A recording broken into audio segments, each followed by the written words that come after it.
हमारा शरीर जो बनता है वो सेल से बनता है, ठीक है। एक बच्चा जो पैदा होता है सेल से ही आता है, और जब सेल बच्चे के मल्टीप्लाई होने लगते हैं ना, मल्टीप्लाई होते हैं बड़ी तेजी से, तो वो बड़ा होने लगता है, बड़ा होने लगता है, बड़ा होने लगता है, एक हाइट तक जाता है। लेकिन एक उम्र के बाद उसके सेल मल्टीप्लाई नहीं होते, प्लस और माइनस होते हैं, यानी बनते हैं और बिगड़ते हैं, तो उसकी एज ऐसे चलती है।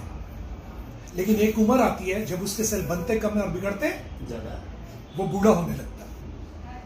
एक्चुअली वो बूढ़ा नहीं होता, उसके सेल बूढ़े होते हैं। जैसे जैसे सेल डेड हो रहते हैं उसकी तकलीफें बढ़ने लगती है। शरीर में 78 पार्ट है, जिस पार्ट के सेल खराब होते हैं उस पार्ट की बीमारी लगती है, सीधा फार्मूला है। मैं डॉक्टर तो हूं नहीं, डॉक्टर तो भाई हमारे सामने बैठे हैं, लेकिन मैं जो आम भाषा में तो समझा सकता हूं ना। मान लो यहाँ के सेल खराब हुए तो जॉइंट पेन चालू होगी, यहाँ के सेल खराब हुए पेट की तकलीफ चालू हुई, यहाँ के सेल खराब हुए हार्ट की तकलीफ चालू होगी, यहाँ के सेल खराब हुए ब्रेन की तकलीफ चालू हुई, स्किन के सेल खराब हुए स्किन की तकलीफ चालू होगी। यानी जिस पार्ट के सेल खराब है उसकी बीमारी लगेगी। आप डॉक्टर के पास जाते हैं, डॉक्टर बोला डॉक्टर साहब बहुत तकलीफ हो रहा है, दर्द हो रहा है। डॉक्टर बोलता अभी रोक देते हैं, दवाई देता है और रोक देता है, खत्म नहीं कर सकता। जब तक आप दवाई खाएंगे वो आपका कंट्रोल में रहेगा। जिस दिन दवाई बंद, बीमारी चालू, फिर खाना शुरू किए, कंट्रोल में आ जाएगा, फिर बंद, खाना, बीमारी चालू। यानी आप एक परमानेंट कस्टमर बन गए, सॉरी,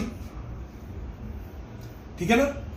यानी आपको दवाई खाते रहनी है और उसका साइड इफेक्ट अलग से और मिलता है, ये क्लियर है। अब इसी में दूसरी जगह जाते हैं, सप्लीमेंट क्या है, फूड सप्लीमेंट, उससे भी तो कई कंपनी को यूज होते हैं ना।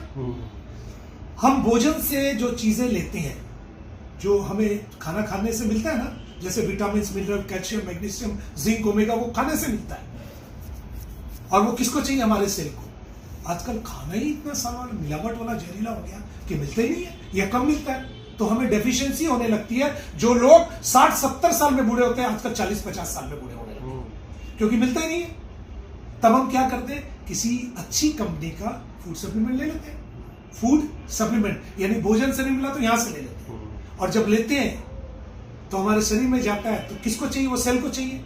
जब सेल को मिलता तो अच्छा लगता है, सेल को भी फिर से कंट्रोल होने लगता है बीमारी। लेकिन कौन से सेल को साहब, जो सेल जिंदा है उन्हीं को मिलता है। जो डेड हो गए वो डेड हो गया, उसको आप जिंदा ही नहीं कर सकते। यानी कहीं आपके किसी पार्ट के सेल 70% डैमेज है और 30% एक्टिव है। आपने फूड सप्लीमेंट लिया तो 30% को ही मिलेगा, 70 को नहीं मिलेगा। यानी आपकी बीमारी जस की तस है, खत्म नहीं हुई है, कंट्रोल है, बस कंट्रोल है। हमारे पास क्या है, हमारे पास कोई मेडिसिन नहीं है साहब, हमारे पास कोई सप्लीमेंट नहीं है। हमारे पास ग्रीन एप्पल और रेड ग्रेप से निकाला हुआ स्टेम सेल है। यह बिल्कुल मानव के सेल की तरह काम करता है। आप इसको लेते हैं, ये आपके शरीर के अंदर जाकर जहां जहां डेड सेल होते हैं उसको रिप्लेस करता है। यानी जो अंग आपका डैमेज हो चुका था या काम नहीं कर रहा था या कम काम कर रहा था, वो 100% काम करने लगता है। आपकी बीमारी जड़ से खत्म। यही काम है मेरा, और कोई काम नहीं। हम कोई बीमारी ठीक नहीं कर सकते, लेकिन बीमारी जहां से पैदा होती है उसको ठीक करते हैं। और एक प्रोडक्ट, सिंगल प्रोडक्ट 220 से ज्यादा बीमारियों को कवर कर लेता है। ऐसी ऐसी बीमारियां जहां कई बार लोग हार चुके, मतलब डॉक्टर ने सरेंडर कर दिया, फिर भी आप उसको निकाल कर लेके बचा दिया। इससे बढ़िया बात क्या हो सकती है।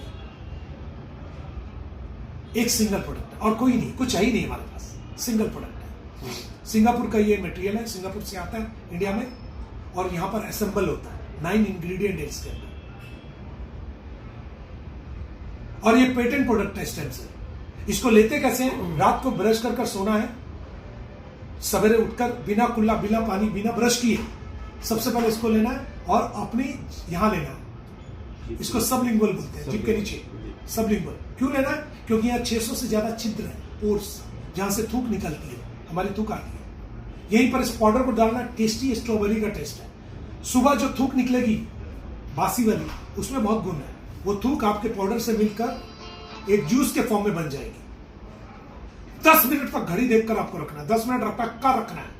2-3 मिनट में गलने लगेगा, पीना नहीं है। 10 मिनट तक रखना है। 10 मिनट बाद जूस बन गया, सेल आपके एक्टिव हो चुके हैं और उसी छिप से अंदर चले गए। अब उस जूस को घटक लेना, और 5 मिनट रुककर, घड़ी देखकर 5 मिनट रुककर पानी पीना है, नॉर्मल या गर्म। यानी कितनी देर का प्रोसीजर है? मात्र 15 मिनट का। उसके आधे घंटे तक कुछ नहीं खाना, उसके बाद जो खाना है, जो करना है आप कर सकते हैं। और दिन भर के अंदर पानी ऐसी जो बड़ी वाली बोतल है 4-5 लीटर लेना है। बस इतना काम कर दीजिए, आपके घर से बीमारी बाहर हो जाएगी, पैसा इन हो जाएगा। समझ में आ गया? कौन कौन सी बीमारी में काम कर सकता है, कैसे काम करेगा, कितना लेना है? छोटा मोटा बीमारी में 1 लेना डेली, जैसे शुगर बीपी है 1 डेली। अगर बीमारी पुरानी है 6 महीने, 1 साल, 2 साल, 5 साल, 10 साल, 20 साल, तो 2 से 3 लेने, सुबह, दोपहर और रात। इससे 1 घंटा पहले कुछ नहीं खाना है, इसके आधे पौने घंटे बाद तक कुछ नहीं खाना। ठीक है? अगर आपकी बीमारी कैंसर है तो 4 से 6 सैसे डेली। 4th स्टेज के कैंसर में बिल्कुल काम नहीं करेगा, झूठ मूठ का भुलावा नहीं देंगे, माल बेचने की जरूरत नहीं है। 3rd स्टेज में 50-50 चांस है, ये काम करेगा। 50% जिसको दे रहे हैं उसकी भी ताकत होनी चाहिए लड़ने के लिए। वो हार गया तो खत्म, फिर एक काम नहीं करेगा, लेकिन 1st सेकंड में गारंटेड काम करेगा। ठीक है? और एक केस आता है डायलिसिस का, किडनी डायलिसिस। क्या होता है? पानी की एक लिमिट हो जाती है, 1 लीटर, पौने लीटर, इतनी है ना। हम बोल रहे हैं 5 लीटर पीना, और वो वहां कह रहा है डॉक्टर की पीना ही नहीं है, लिमिट पे पीना है। तो कैसे करेगा काम? कुछ नहीं करेगा। एक सिंगल सैचे को दिन में 3 से 4 बार दीजिए, थोड़ा सा दीजिए, रबड़ मार कर रख दीजिए, फिर 3 घंटे बाद थोड़ा सा दीजिए, रबड़ मार कर रख दीजिए, और 1 घुट 2 घुट भी पानी पीएगा, धीरे धीरे उसका क्रिएटिनिन नीचे आ जाएगा और उसकी किडनी बच जाएगी। ये बहुत लोगों को बचा दिया।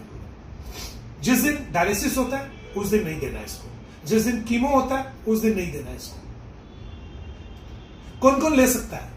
प्रेग्नेंट लेडी ले सकती है,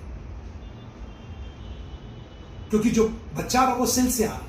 अगर उसके सेल मां के पेट में कुछ डैमेज हुए तो उसको बीमारी या विकार हो सकता है, लेकिन अगर उसको सेल मिल गए तो बीमारी खत्म। जो बच्चा आएगा हष्ट-पुष्ट आएगा, गोरा आएगा।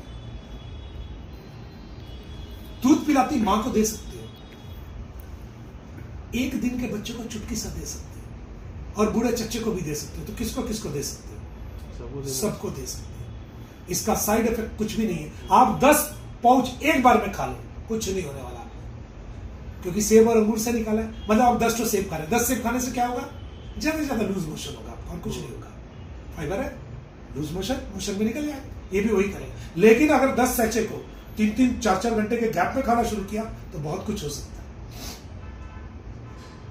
खेल समझ में आ रहा? ये क्या करेगा?